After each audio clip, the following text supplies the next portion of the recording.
Welcome into another edition of This Week in UNC Baseball. Head coach Scott Forbes joins myself and Matt Clements. We're sponsored by Johnny T-Shirt, JohnnyT-Shirt.com.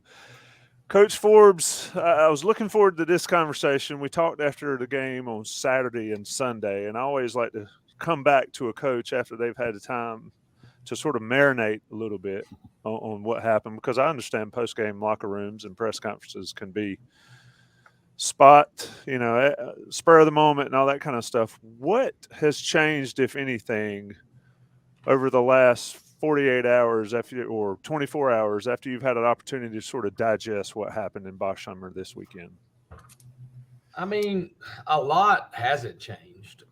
In reality, Boston College they pitched better, they defended better, and they had more timely hitting, and therefore they won the series. Still love our team. I love our group. I like our locker room. I like our leadership.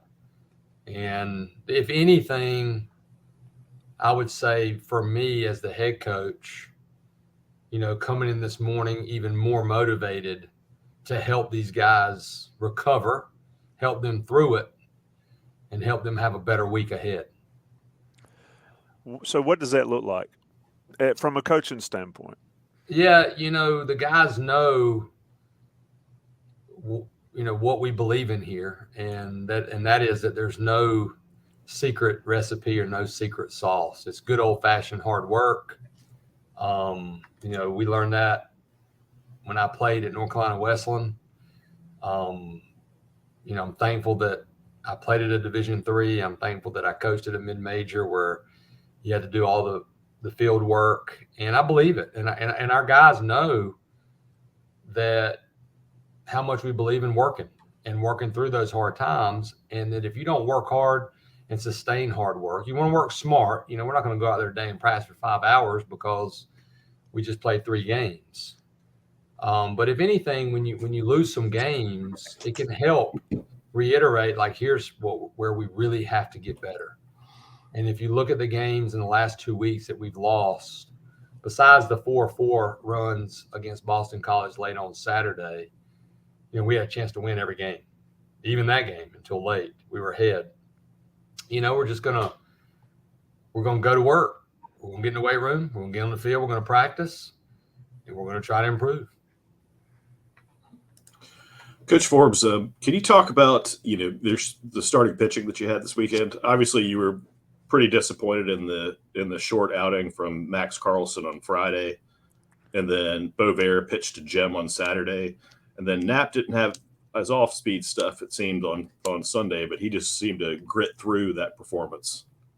Yeah, I thought Knapp pitched off pure guts. Now, he did have a good fastball. When you're throwing a fastball up to 95, 96, you're going to get away with some mistakes, and he got away with some, and he pitched on the edge quite a bit. But, man, he really competed.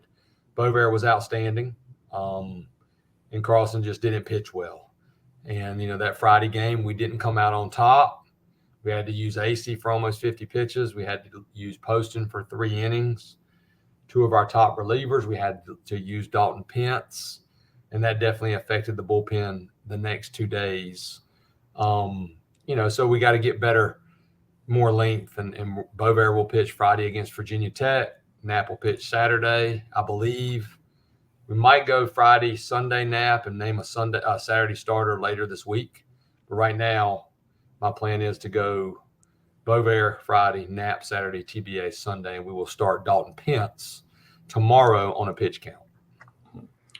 And also, Cameron Pageant, started Tuesday, going 4 1/3 innings with a long appearance, and then was a little more ineffective over the weekend. Can you talk about his week and his performance? Yeah, Cam and Matt, freshmen learning on the fly. And you learn on the fly that you can't throw 2-0 pitches and challenge guys right down the middle when they're in the 2 or 3 hole of the ACC. Both of them compete.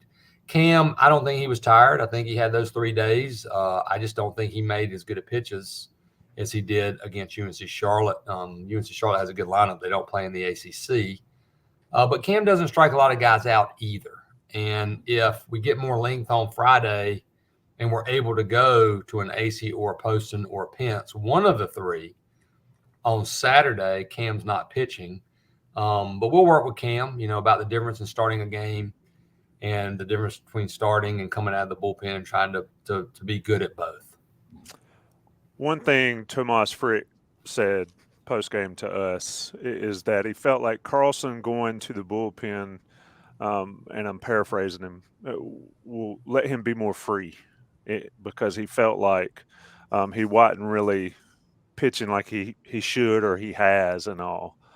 How tough is it as a coach, as a staff, even as a team psychologist to sort of do that with kids when they understand it's one thing not to be good enough, right? It's another to not perform up to how good you have been.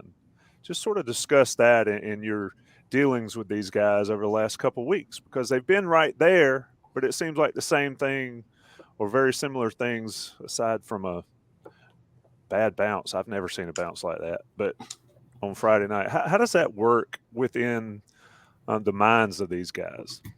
I mean, baseball is fragile, right? Like, confidence is contagious, and performance, when you perform, you become more confident. But you still can act confident even if you're not performing. And we're going to talk about that today. Like, there are going to be days where you gotta mentally, like you talked about, you just got to go out there and you got to let the compete factor be at the top, and you just have to compete because you may not be seeing it well. You may not be feeling great on the mound. In Carlson's case, in all my years of coaching, it goes one of two ways. Number one, you find out about a kid right away. Like we were talking about the Jalen Hurts comp being benched at halftime of a national championship game. Which way are you going to go? And in our program, you don't have but one choice. You either accept it and relish it and do what the team needs you to do, or you're going to become irrelevant. And because that's the mark of not being a good teammate. So our hope is that Carlson does exactly what Frick says. You got to be a little bit ticked off because you're no longer the Friday starter, and you pitch a little bit ticked off, like, hey, I'm going to show them. And then you do what's best for your team. And if you look at our games, if we can add another really good arm out of our bullpen, that will help us win games. And that's all what we're trying to do as a team. How much tinkering, I was looking at last season, and it's very similar. The records were worse last year, but how much tinkering do you do as a coaching staff at this point in the year, whether it's with the lineup, whether it's with the rotation? I mean, I think it's a pretty significant move to take your Friday guy and put him in the pen at this point in the season. How do you weigh that? How much do you discuss it with your team? Or is it a benevolent dictatorship? I want folks to get along, but this is how it's going to be. Like Denzel Washington, remember the Titans, right? It's a dictatorship, not a democracy. No, I mean, the stat, if you trust your team, we have older players, we're starting guys that have pitched a lot or played a lot, and they've done it in big games. And every team goes through, a tough stretch. I appreciate you reminding me that our record was worse last year at this point. So maybe that make you feel better. Make me feel a little bit better. You're never going to feel good, but it's in the first time we've been swept. It's just the first time BC's done something against us. So, you got to deal with it, and you have to hope that it can make you better in some way, shape, or form, and you can move past it. I don't think we did a good job moving past that Friday game. And I'll talk to the guys about that, because that was a tough one. At home, big crowd, fireworks, game on the line. We're about to win it. We ground to a double play. They score again, and we have a chance to score, and we don't score, right? But you got to be to deal with that. But the tinkering, you don't talk to your team a lot about it. If I'm taking, I sit down and talk to Carlson about it and say, here's why we're doing it. And I used Austin Love as an example with Carlson. I said, I could have brought Austin Love in here and told Austin Love, Austin, you're going to do this. Yes, sir. Austin, you're going to do that. Yes, sir. And there's no coincidence he had the success that he had. There's a kid that was our savior in 2019 out of the bullpen. Didn't even pitch in 18.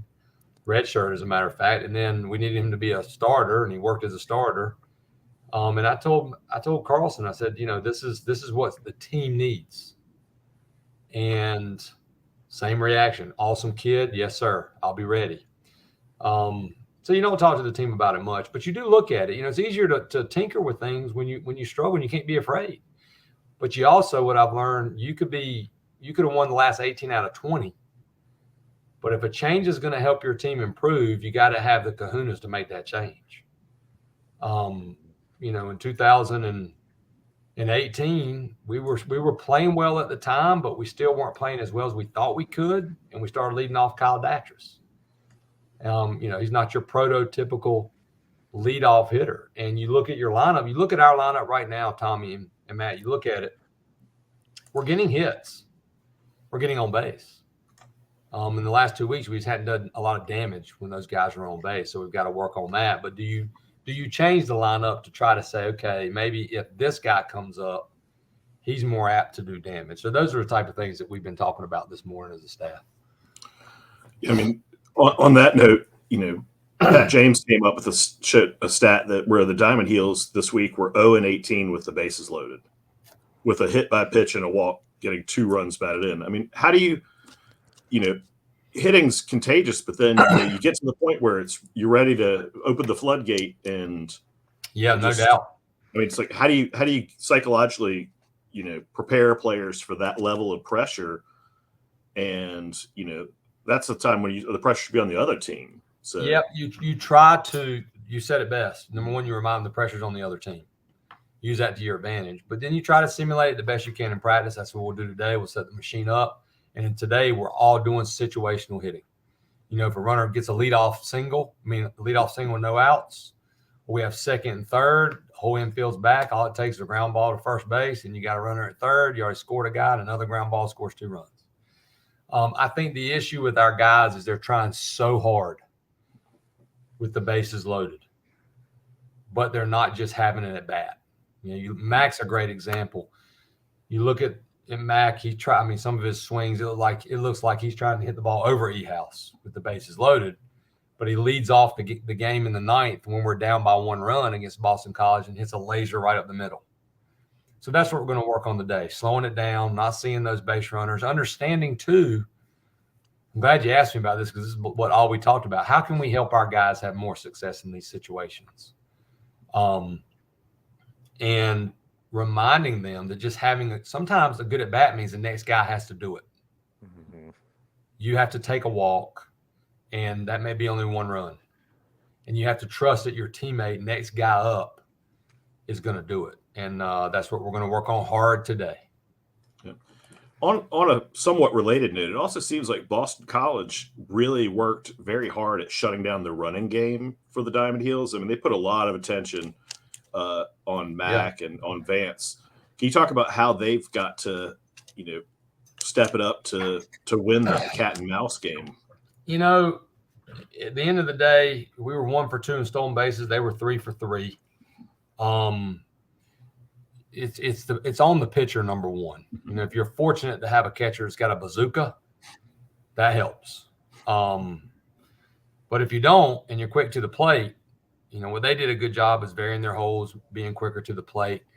And let's be honest, it's a little harder to steal bases when you're down. The running game comes to effect a little more when you're even. But again, Mac had a huge stolen base in that 9th inning. We didn't have to bunt him over. He steals second base. But those 2 guys, they're base stealers. But when a pitcher is a 1-1, you just got to kind of tip your cap to him. That's what made Gage Gillian so effective was you couldn't run on him. He was a 1-1 to the plate. But we'll keep working on those jumps. And those guys, they're still going to try to steal. It's just a matter of picking the right moment. Can you talk a little bit about Colby Wilkerson? I mean, he's made some plays at short. He's had some good at-bats. I feel like he's one of the guys that you can rely on consistently. But I wanted your take on that.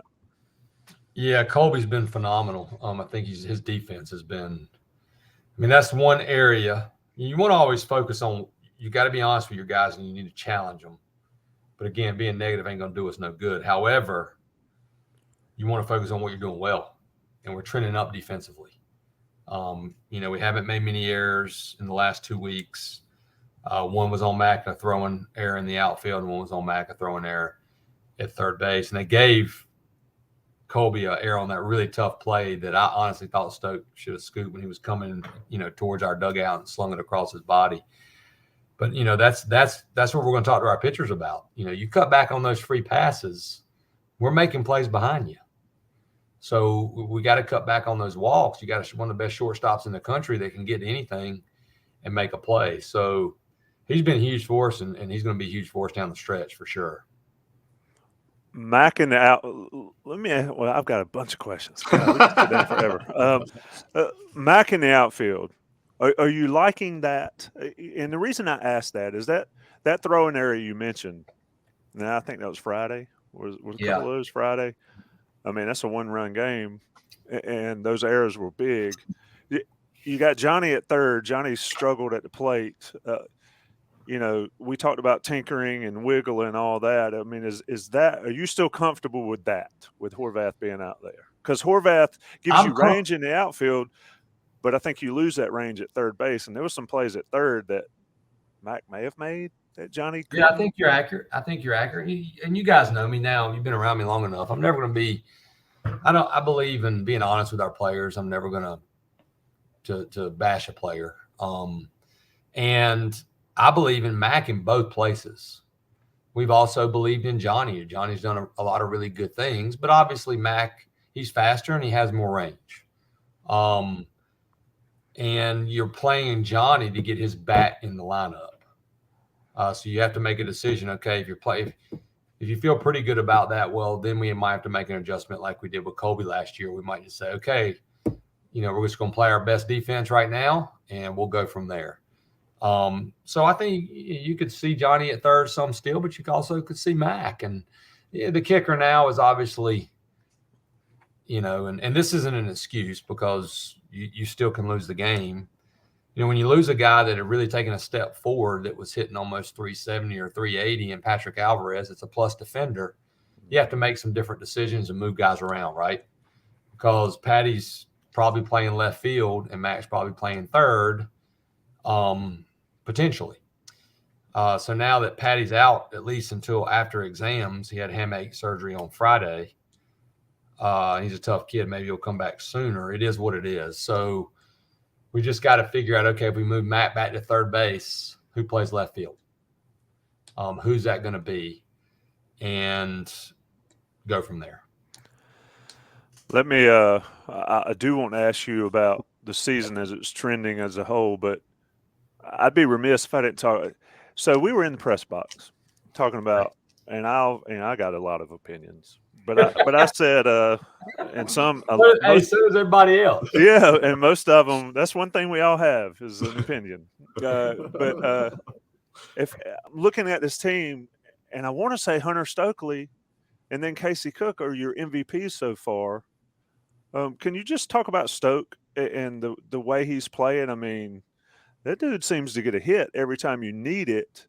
And then he plays – you mentioned the scoop he probably should make at first, but I mean, yeah, I'll talk about both of them. They've been great. And, honestly, the guy that nobody really talks about, in my opinion, has been probably our most consistent, steady player from start to finish has been Jackson Vanderbrake. Mm-hmm.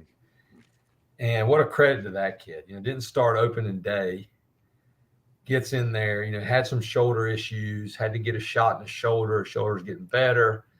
Man, he's been awesome and phenomenal. If you look at those three guys, that's helped us get through it, even though we haven't played as well as we want. And Vance and Mac are trending up. Mac didn't get the big hit runners on base, but Honeycutt had a pretty solid week with 5 RBIs and 2 home runs. We want to have more RBIs. But the fact that those two guys, it can flip like that, right? You guys know, you've been around baseball. And all it takes is guys getting hot. They're going to get hot. I firmly believe that. But Stokely and Cook have given us flexibility because we need to hit.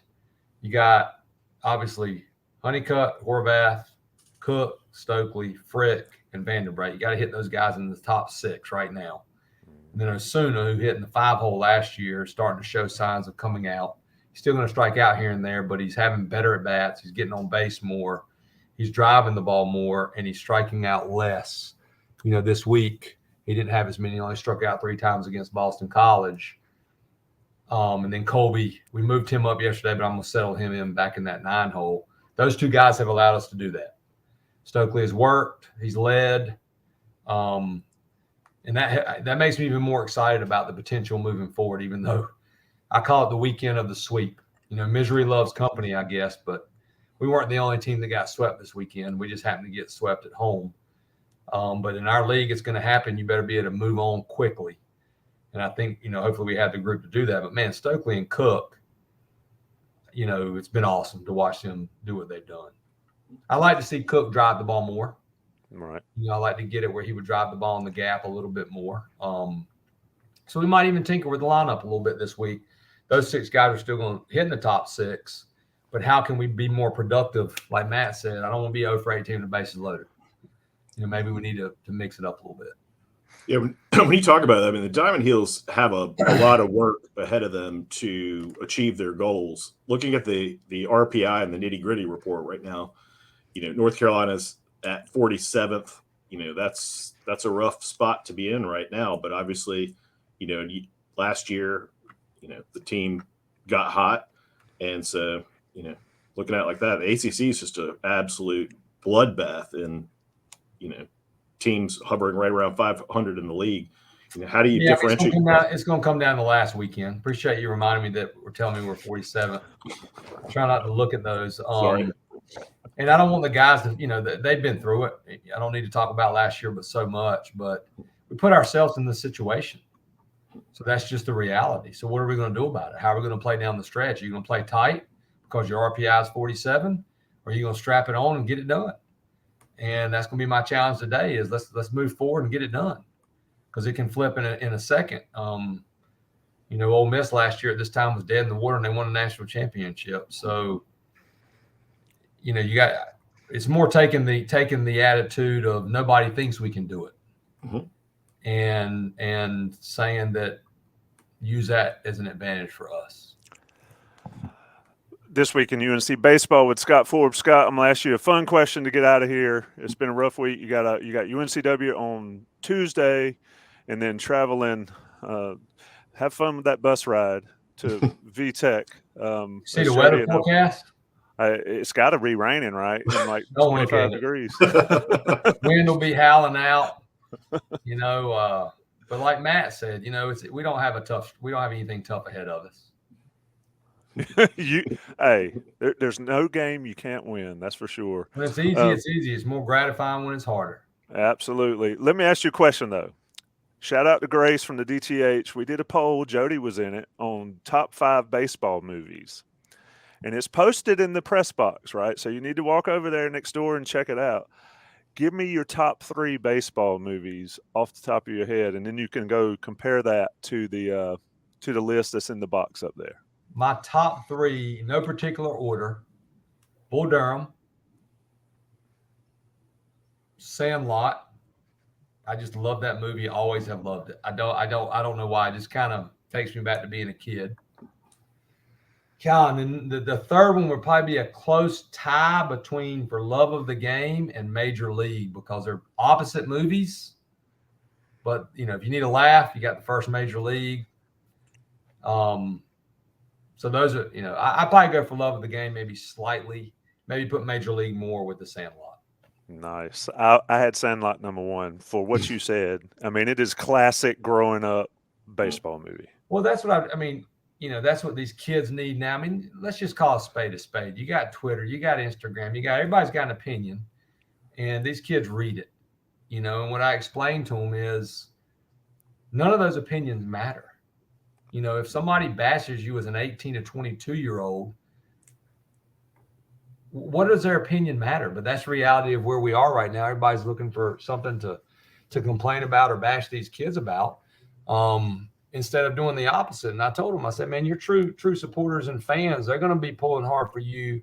And the only reason they're going to be disappointed is because they love you.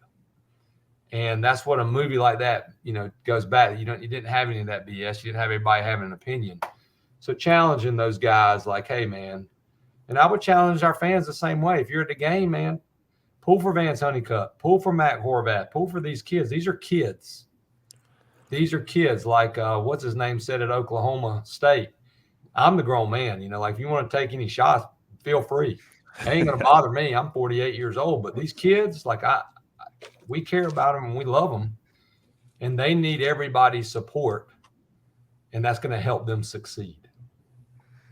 That's why I sorry to go off on that soapbox, but that's what the Sandlot made me think about. I want the kids playing like it's the Sandlot, and we can all help them do that. That's for sure. Yep, I 100% agree with everything you said there. Absolutely. And Jody says, no Field of Dreams. I mean, come on. That's a good point. God, I didn't even think about Field of Dreams. No, go look at the list. Go look at the list next door. And it was a very organized poll we took. Even let the Boston College guy get in on it. So it's you got some Northern and Southern. It's great. I missed it. I was shooting the game. What did Gambino say his favorite was? He couldn't say The Godfather. Not that we didn't talk to the coach. We talked to their minions back there behind us that were doing it. But Jody had a take. So if you don't like the list, talk to Jody. I'll go look at it right now. And the natural, you got to go for the natural too. The natural. Nobody went for that. Nobody went for that. See, not really. Yeah. All right, go check it out. Fellas. Go coach team. Go get the practice, Coach Forbes. We always appreciate it. This week, UNC baseball. Y'all have a great day, great week. Take care. Thank you. See you tomorrow.